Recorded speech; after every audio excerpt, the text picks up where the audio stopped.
எனது வலையொலி பார்வையாளர்களான ஒருவருக்கு தற்போது நான் நிற்கிற இடம் காமாட்சி அம்மன் ஆலயத்துக்கு முன்னிலையில் தான் நிற்கிறேன். இந்த ஆலயத்தில் வருகிற ஞாயிற்றுக்கிழமை தேர் திருவிழா உற்சவங்கள் இங்கே இடம்பெறுகிறது. அந்த காட்சியை எனது வலையொலி பதிவு மூலமாக பதிவு செய்கின்றேன்.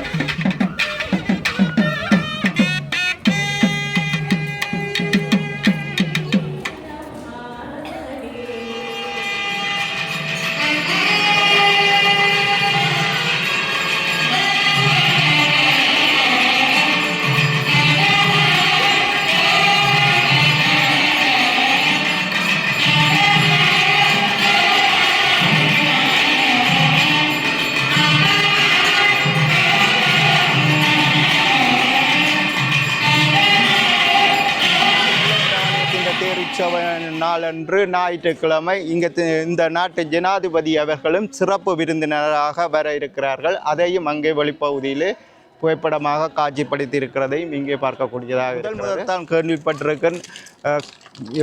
இப்படியான ஒரு ஜனாதிபதி, இந்த நாட்டு ஜனாதிபதி இந்த காமாட்சி அம்மனுடைய தேர் திருவிழாவுக்கு சிறப்பு விருந்தினராக வருகிறார் என்பது உண்மையில் பெரிய ஒரு மகிழ்ச்சி, எனக்கும் ஒரு ஆச்சரியமாக இருந்தது. அதுக்கு முக்கிய காரணம் எங்களுடைய ஒழுக்கம் பழக்க வழக்கங்கள்லாம் அதுக்கு ஒரு முக்கியமான காரணம். அந்த அடிப்படையில் தான் அந்த ஜனாதிபதியும் இந்த ஆலயத்துக்கு வந்து இந்த ஆலயத்தின் தேர் உற்சவ நிகழ்வுகளில் கலந்து கொள்ள இருக்கிறார் என்பதையும் இங்கே பார்க்கக்கூடியதாக இருந்தது. ராஜகோபுரத்தோட ஒரு புலம்பெயர்ந்த நாடுகளில் ஆலயம் இருக்கிறது. தூரநோக்கு சிந்தனையோடு சிந்திப்பவர்கள் அனைவரும் சிந்தித்து செயல்பட்டு இப்படி ஒரு ஆலயங்களை கட்டினபடியாக தான் இது ஒரு அடையாள சின்னங்களாக எதிர்வரும் எமது இளைய தலைமுறையினர் இளைய சந்ததியினருக்கு இது ஒரு எடுத்துக்காட்டாக இருப்பதையும் உண்மையில் பார்க்கக்கூடியதற்கு அந்த வகையில் இந்த ஆலயத்தை அமைத்து எமது மக்களை ஒன்றிணைத்து ஒரு குடையின் கீழே எமது கலை கலாச்சார மொழியை கொண்டு வருவது வரவேற்கக்கூடியது. அந்த வகையில் இந்த ஆலய நிர்வாகங்களுக்கும் எனது வலையொலி சார்பாக நன்றியையும் பாராட்டுகளையும்.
வணக்கம். உண்மையில் நீங்கள் நமது ஊரை சார்ந்த ஒரு உறவு, இந்த இடத்த உங்களை கண்டது பெரும் மகிழ்ச்சி. என்ன நீண்ட காலமாக நீங்கள் நகரில் வாழ்ந்து வருகிறீர்கள்.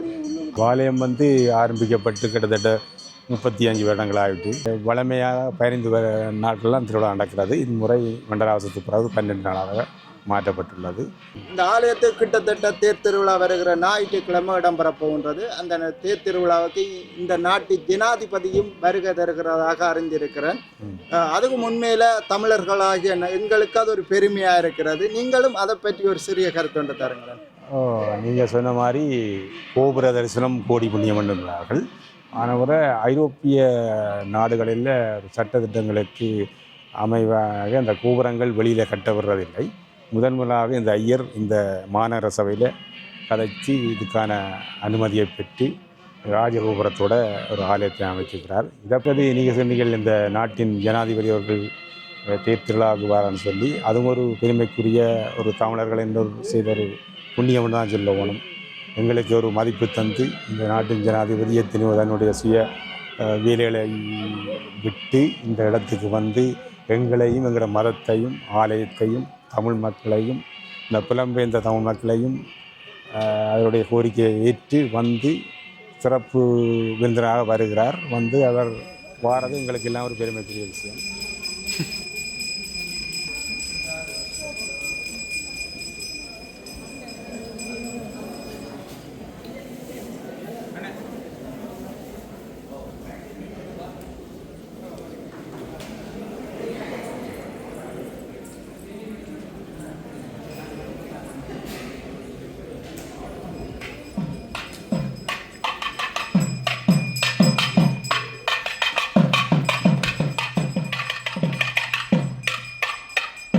நீங்கள் வந்து பரிசில இருந்து வந்திருக்கிறேன் இதில் கதைச்சு கொண்டிருக்க நான் இருந்தேன். உண்மையில் பரிசில இருந்து வந்திருக்கிறீங்க. முதல் முறையாக இந்த ஆலயத்துக்கு வருங்க. அதுக்கு முதல் தேருக்கு வாரேன். தேருக்கு வார நீங்களும் ஒரு பரிசில இருக்கிறபடியாக பரிசிலும் பல ஆலயங்கள் இருக்கிறது. அங்கேயும் கோபுரங்களோட ஆலயம் இருக்கிறது என்பது எனக்கு தெரியாது. அப்படி இருக்கிறது ஆலயங்கள். ஒரு சிவன் கோயில் இருக்கு, சின்ன கோபுரத்தோட சிவன் கோயில் இருக்கிறது. உண்மையில இங்கே இருந்தாலும் சைவ மதத்தோடு நாங்கள் பிணைந்து வாழவனும் நமது சமுதாயத்துக்கு ஒரு எடுத்துக்காட்டாக நாங்கள் இருக்கணும். அந்த வகையில் இந்த ஆலயத்துக்கு வந்திருக்கிறீங்க.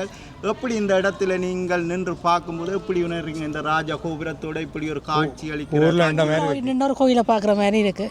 ஓகே, நீங்கள் தேர் திருவிழாக்கும் நிற்பீங்களா இல்லை அலுவல் நாங்கள் போயிடுவோம், நாளையோட போயிட்டு வரோம். ஜெர்மன் வாழ் மக்கள் உறவுகளும் மட்டுமல்ல, புலம்பெயர்ந்த நாடுகளில் இருந்து பரவலாக இந்த ஆலய தேர் திருவிழாக்கு வந்து போகிறாங்க. அந்த வகையில் நீங்களும் பரிசிலிருந்து வந்துக்கிறீங்க. உண்மையில் உங்கள்கிட்ட இந்த கருத்தை கேட்டதுக்கு மிக்க மகிழ்ச்சி. என்ன நன்றி. என்ன அம்பாளின் அருளும் கடாச்சாரமும் உங்களுக்கு கிடைக்கணும் இந்த இடத்த வேண்டும். நன்றி நன்றி.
காவடி இருந்தது ஒரு முதல்ல.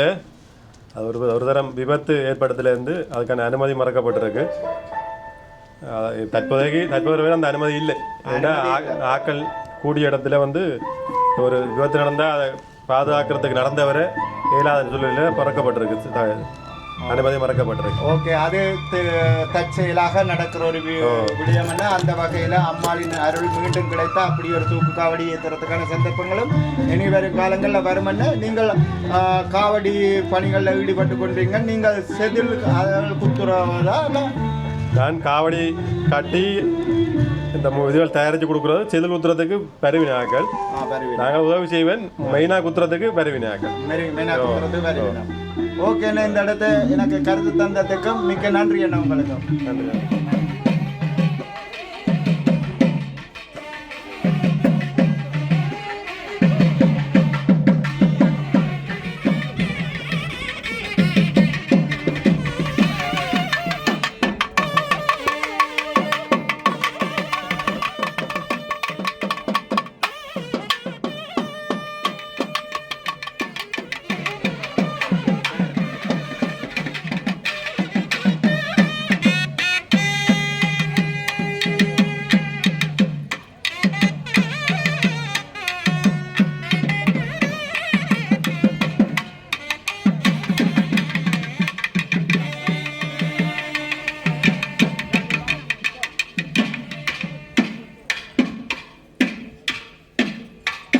சுருக்கமாக சொல்ல வேணும் என்று சொன்னால், இந்த ஆலயம் வந்து ஆகம விதிப்படி அமைந்த ஒரு ஆலயம்.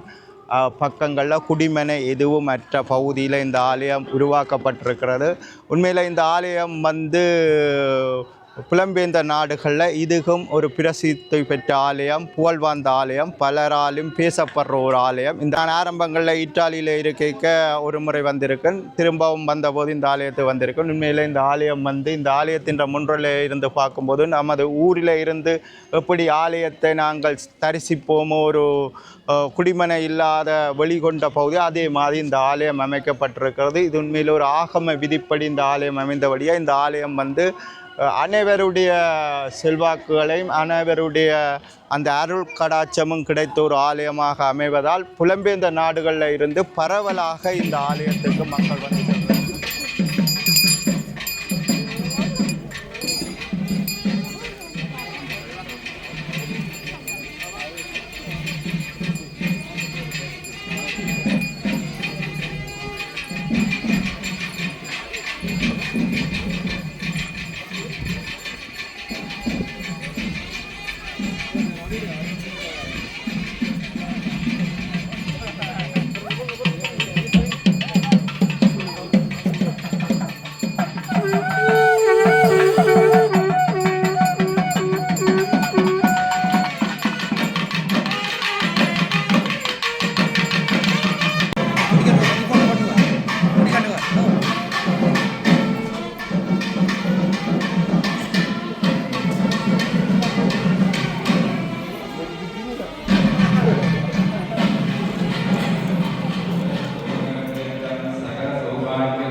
என்ன சிவரஞ்சி தேடுறா? சிவரஞ்சி என்ன தேடுறா?